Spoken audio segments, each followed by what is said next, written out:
Hello. അങ്ങനെ നമ്മൾ രാവിലെ തന്നെ ചായയൊക്കെ വെച്ചിട്ട് പുറത്തേക്ക് ഇറങ്ങിയപ്പോൾ നല്ല അടിപൊളി മഴയായിരുന്നു കേട്ടോ. ഭയങ്കര മഴയായിരുന്നു, രക്ഷയുണ്ടായില്ല. അത് കഴിഞ്ഞിട്ട് ഉള്ളിലേക്ക് കയറിയപ്പോൾ ഐശൂട്ടി കുറച്ച് നേരം ചുറ്റിപ്പറ്റി നിന്നു.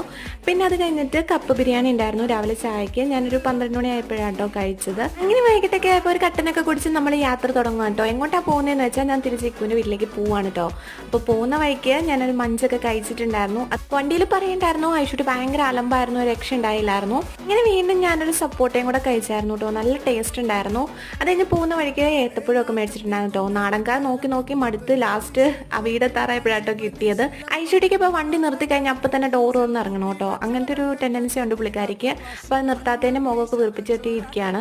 പിന്നെ വീടെത്താറായപ്പോഴത്തേക്കും നല്ല അടിപൊളി ബ്ലോക്കായിരുന്നു കേട്ടോ. എന്താണെന്നറിയത്തില്ല. പിന്നെ വീടൊക്കെ എത്തി. പിന്നെ അവർ കുറച്ച് നേരം വീട്ടിലിരുന്നു കേട്ടോ. കുറച്ച് കഴിഞ്ഞിട്ടാണ് പോയത്. വപ്സില്ലായിരുന്നു, വപ്സിന് വന്നിട്ട് കണ്ടിട്ടാട്ടോ പോയത്. അങ്ങനെ പിന്നെ രാത്രിയൊക്കെ ആയപ്പോഴത്തേക്കും ഒരു കുഴിമന്തിയൊക്കെ കഴിച്ചു. അപ്പോൾ ഇന്നത്തെ വീഡിയോ ഇത്രയേ ഉള്ളൂ. ഇഷ്ടമായ സപ്പോർട്ട് ചെയ്യണേ.